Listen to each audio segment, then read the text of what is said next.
할렐루야. 우리 함께 고백하겠습니다. 하나님께서 하십니다. 한 번 더 고백하겠습니다. 기대가 됩니다. 2024년 우리는 서로를 이렇게 축복합니다. 당신은 존귀한 사람입니다. 할렐루야. 여러분은 세상에 하나뿐이 가장 존귀한 사람임을 믿으시기 바랍니다.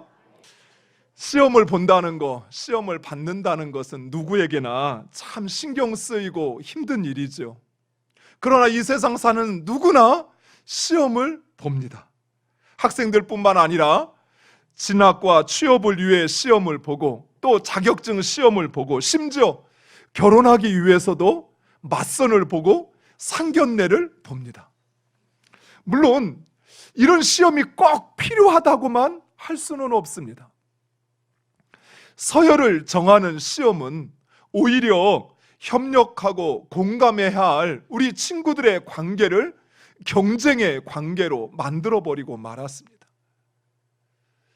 우리 교육은 오히려 학생들에게 함께 협력하며 또 이 땅을 살아갈 사람들로 만들기보다는 이 시험으로 말미암아 이기심을 심화시키는 그런 결과를 초래하고 말았습니다. 그러나 그럼에도 시험은 내가 무엇을 알고 무엇을 모르는지, 또 나의 수준과 내게 부족한 것이 무엇인지를 파악할 수 있게 합니다. 또한 이런 시험은 내가 어떤 존재인지를 증명할 수도 있습니다. 예수님도 역시 시험을 받으셨습니다. 그런데 정말 우리 예수님, 그분은 시험 받으실 분이 아니십니다. 마태복음 3장 17절 말씀, 우리 화면을 보고 다 같이 읽겠습니다. 하늘로부터 소리가 있어 말씀하시되 이는 내 사랑하는 아들이요 내 기뻐하는 자라 하시니라. 아멘. 그렇습니다. 예수님은 하나님의 아들이십니다. 예수님은 하나님께서 기뻐하시는 분이십니다. 따라서 예수님은 결코 시험 받으실 분이 아닙니다. 오히려 예수님은 감독관과 재판관이 되어 이 세상을 시험하실 분이십니다. 그런데 그런 예수님이 시험 받으셨습니다. 그것도 마귀에게 시험 받았습니다. 그렇다면 예수님은 왜 시험 받았을까요? 오히려 세상을 시험하셔야 할, 세상을 판단하셔야 할 그 예수님은 왜 시험을 받으신 것일까요? 그 첫 번째 이유, 예수님은 우리의 연약함을 이해하시고 그리고 공감하시기 위해 시험을 받으셨습니다. 히브리서 2장 18절 말씀, 우리 화면을 보고 다 같이 읽겠습니다. 그가 시험을 받아 고난을 당하셨은즉 시험 받는 자들을 능히 도우실 수 있느니라. 아멘. 그리고 히브리서 4장 15절은 이렇게 말씀합니다. 우리에게 있는 대제사장, 여기서 대제사장은 예수님을 가리키는 것입니다. 대제사장은 우리의 연약함을 동정하지 못하실 리가 아니요 모든 일에 우리와 똑같이 시험을 받으신 이로되 죄는 없으시니라. 아멘. 그렇습니다. 예수님은 우리와 동일하게 마귀에게 유혹받고 시험을 받으셨습니다. 이때뿐만이 아니었습니다. 마지막 십자가에서 죽으시는 바로 그 순간에도 예수님은 시험을 받았습니다. 예수님과 함께 십자가에 매달렸던 그 강도는 예수님을 향해서 네가 그리스도냐? 그렇다면 너와 우리를 구원하라 하며 예수님을 시험했던 것입니다. 네가 정말 그리스도면 그 능력을 보여달라는 거예요. 십자가에서 그렇게 비참하게 힘없이 매달려 죽어가지 말고 당장이라도 한번 그 능력을 보여달라, 그리 시험했던 것입니다. 이처럼 예수님은 우리와 같이 그 모든 일에 시험을 받으셨기에 누구보다도 가장 잘 우리의 그 마음을 이해하십니다. 그리고 우리를 도우실 수 있는 것입니다. 우리가 왜 시험에 넘어지는지, 그 시험 앞에 넘어지고 끊임없이 후회하면서도 또 하나님 앞에 회개하면서도 왜 또다시 그 시험 앞에 서면 무너질 수밖에 없는지 주님은 너무나도 잘 아시고, 그리고 그런 우리를 공감하시고 우리를 도우시는 것입니다. 누군가를 가장 잘 이해하기 위해서는 동일한 상황, 동일한 경험을 하는 것이 중요할 것입니다. 속담에 과부 사정은 호라비가 안다고, 다른 사람의 마음과 상황을 직접 그 일을 당해 보았거나 그와 비슷한 처지에 놓여 있는 사람만이 알 수 있는 것입니다. 이처럼 예수님은 우리의 그 외로움과 두려움, 그 슬픔과 절망을 공감하시기 위하여 우리와 같이 시험을 받으신 것입니다. 실제로 예수님이 시험 받으신 그 광야는 아무것도 없는 황량한 곳이었습니다. 예수님은 그곳에서 홀로 외로이 추위와 배고픔과 두려움과 그리고 절망과 싸워야만 했던 것입니다. 그리고 예수님은 대적자 마귀에게 시험을 받으셨습니다. 그래서 예수님은 그 누구보다도 우리의 그 마음을, 우리의 상황을 이해하시고, 그리고 우리에게 무엇이 필요한지 아시고, 그리고 우리를 주의 성령으로 도우십니다. 믿으십니까? 두 번째, 예수님은 시험을 통해서 마귀가 우리를 어떻게 시험하는지를 보여주십니다. 먼저 마귀는 결코 스스로의 결정으로 우리를 시험할 수 없다는 사실입니다. 4장 1절과 2절은 이렇게 말씀합니다. 예수께서 성령의 충만함을 입어 요단강에서 돌아오사 광야에서 40일 동안 성령에게 이끌리시며 마귀에게 시험을 받으시더라. 아멘. 그렇습니다. 마귀가 예수님을 시험하고자 해서, 그래서 예수님을 시험하는 것이 아니었습니다. 성령께서 예수님을 이끄셔서 마귀에게 시험받도록 허락하신 것입니다. 또한 마귀는 40일 금식이 끝난 후에야 예수님을 시험합니다. 즉, 이 사실은 마귀가 자기가 시험하고 싶다고 해서 아무 때나 시험할 수 있는 것이 아니라는 것입니다. 오직 하나님께서 허락하신 때에만, 그때에만 시험할 수 있는 것입니다. 사랑하는 성도 여러분, 이처럼 우리의 삶은 오직 하나님의 손에 달려 있음을 믿으시기 바랍니다. 하나님의 그 뜻과 허락 없이는 결코 그 누구도, 그 무엇도 우리를 주장할 수 없습니다. 하나님의 허락 없이는 우리의 삶에 그 아무 일도 일어날 수 없음을 믿으시기 바랍니다. 미국 샌프란시스코에 가면 꼭 보아야 하는 것이 있습니다. 꼭 관광객이 빠짐없이 관광하는 곳이 있습니다. 바로 이곳, 금문교, 골든게이트 브릿지라고 하는 바로 이 다리입니다. 저도 예전에 한번 샌프란시스코에 간 적이 있는데 이 다리를 보면서 참 감동했어요. 총 길이가 약 2,789m. 지금이야 뭐 그렇게 길지 않지만 당시만 해도 세계에서 가장 긴 다리였습니다. 높이가 227m. 이 다리에 들어간 그 와이어, 지금 여러분 보시는 이게 현수교 방식인데 저 위에 큰 줄이 있잖아요. 이 와이어가 들어간 이 와이어의 길이만 약 13만 킬로미터라고 합니다. 13만 킬로미터면 지구를 한 바퀴 돌고도 남는 거리입니다.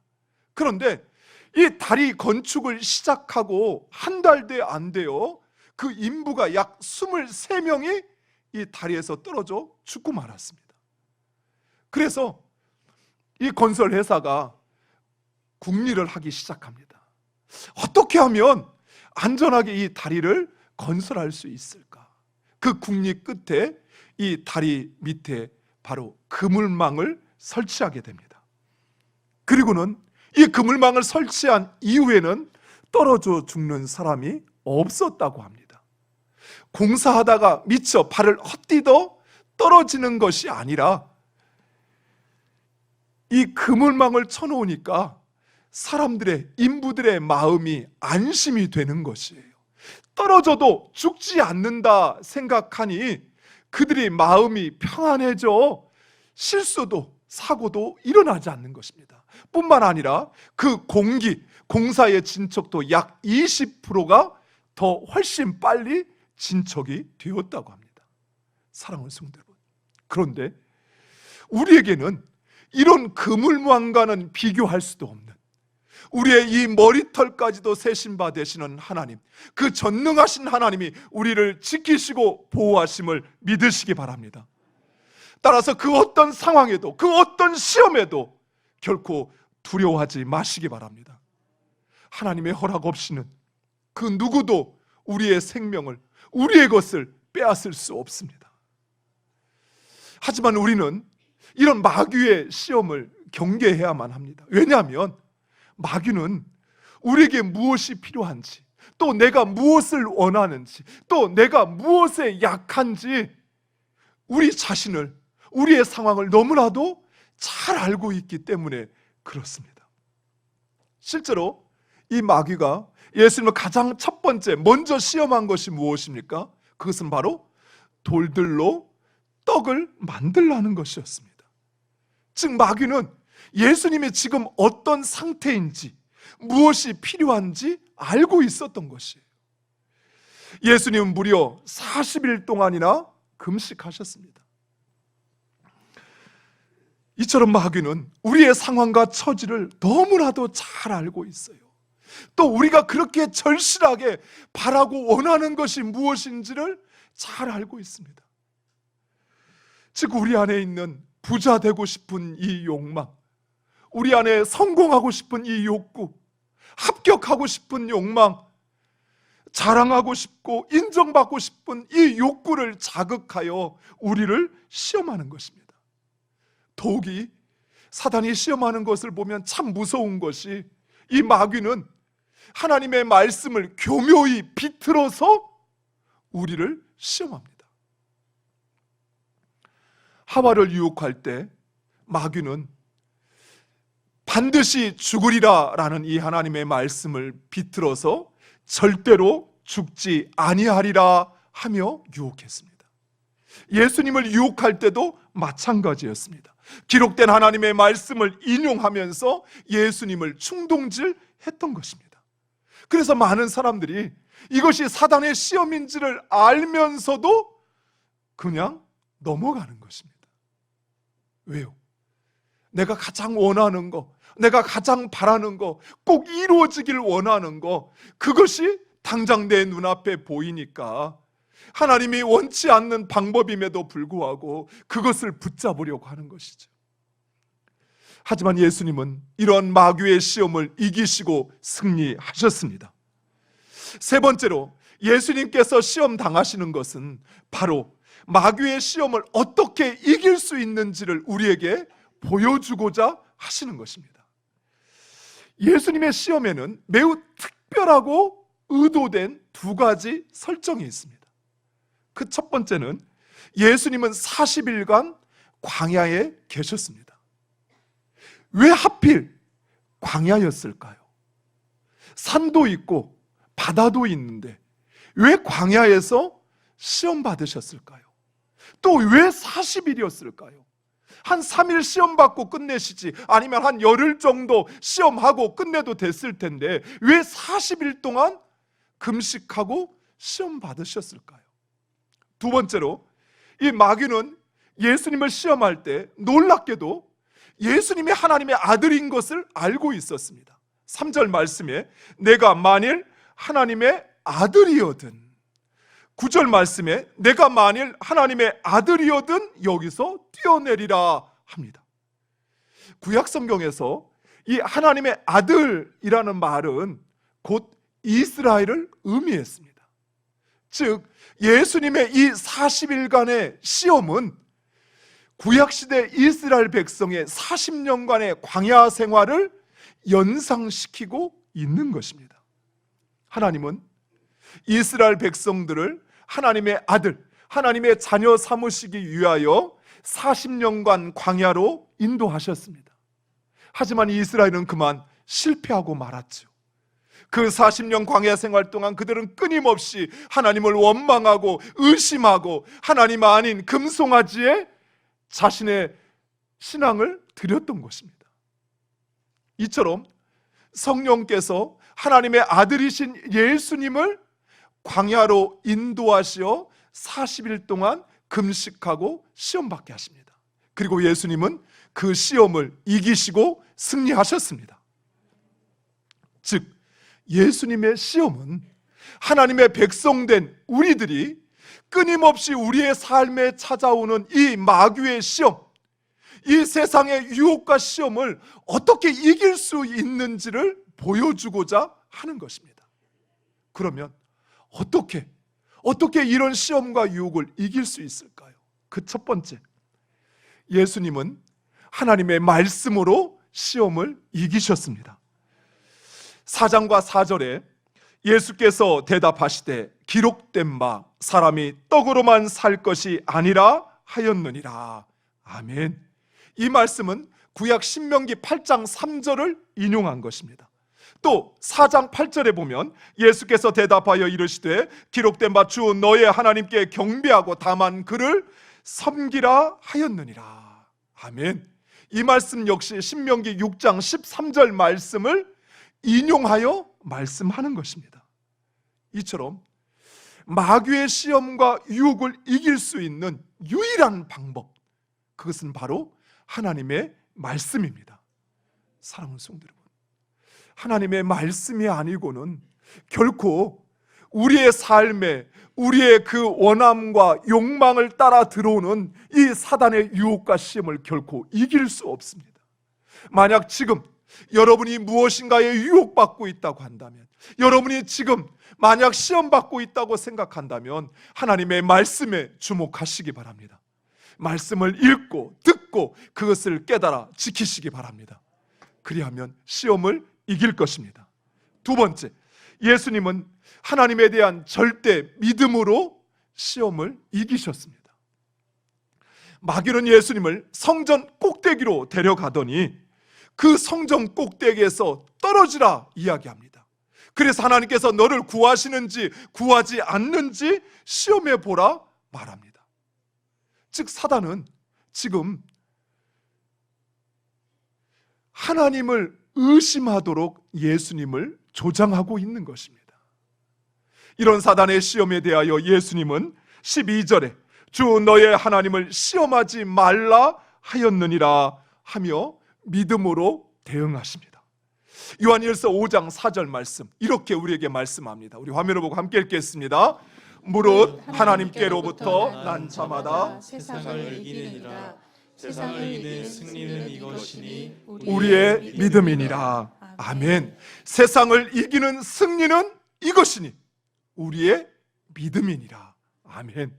사랑하는 성도 여러분, 오직 하나님에 대한 절대 믿음, 그 믿음이 시험을 이기게 하는 것입니다. 예수님은 자신을 세상에 보내신 하나님께서 자신을 죽은 자 가운데서 다시 살리실 것을 믿었습니다.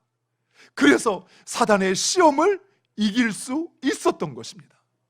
이처럼 예수 그리스도를 죽은 자 가운데서 다시 살리심을 믿는 그 믿음이 우리의 삶에 찾아오는 그 시험을 이기게 하심을 믿으시기 바랍니다. 마지막 세 번째, 예수님은 자신에 대한 자신의 사명과 그리고 하나님에 대한 절대 신앙으로 마귀의 시험을 이기셨습니다. 마귀는 예수님에게 천하 만국을 보여주며 자신에게 절만하면 그 모든 권위와 영광을 주겠다라고 이야기합니다. 이것은 예수님의 사명을 버리고 그리고 나를 따르라는 것입니다. 예수님의 사명이 무엇입니까? 그것은 우리를 구원하시기 위하여 십자가에서 죽으시는 것이었습니다. 그리고 예수님께서 그 사명을 감당할 때 이 모든 세상의 권위와 존귀와 영광은 자연히 따라오는 것이었습니다. 마귀는 마치 세상의 권위와 영광이 자신의 것인 양 이야기하지만 이 세상의 모든 권세와 영광은 마귀의 것이 아니라 하나님의 것입니다. 마태복음 6장 13절 예수님은 이렇게 말씀합니다. 나라와 권세와 영광이 누구께? 아버지께 영원히 있사옵나이다. 아멘. 그렇습니다. 사랑하는 성도 여러분, 이 세상 모든 나라의 권세와 그리고 이 땅의 모든 영광과 존귀가 오직 하나님에게 있음을 믿으시기 바랍니다. 우리가 우리의 사명을 감당할 때 그 하나님의 영광과 존귀는 자연히 우리에게 따라옴을 믿으시기 바랍니다. 그렇다면 우리의 사명이 무엇입니까? 우리의 사명은 바로 하나님의 자녀로 사는 것입니다. 이 땅을 사는 날 동안 하나님의 자녀로 더 거룩하고 더 온전히 살아갈 때 이 세상 모든 권세와 영광이 여러분의 것이 됨을 믿으시기 바랍니다. 사랑하는 성도 여러분, 사단은 예수님의 사역을 시작하기 전 또 사역하는 동안 또 마지막 순간에도 예수님을 시험했던 것처럼 어쩌면 이 시간에도 사단은 우리를 시험하고 있습니다. 또 여러분의 가정에서, 여러분의 직장에서, 아니 여러분에게 가장 친한 사람을 통해서 여러분을 유혹하고 시험할 수 있습니다.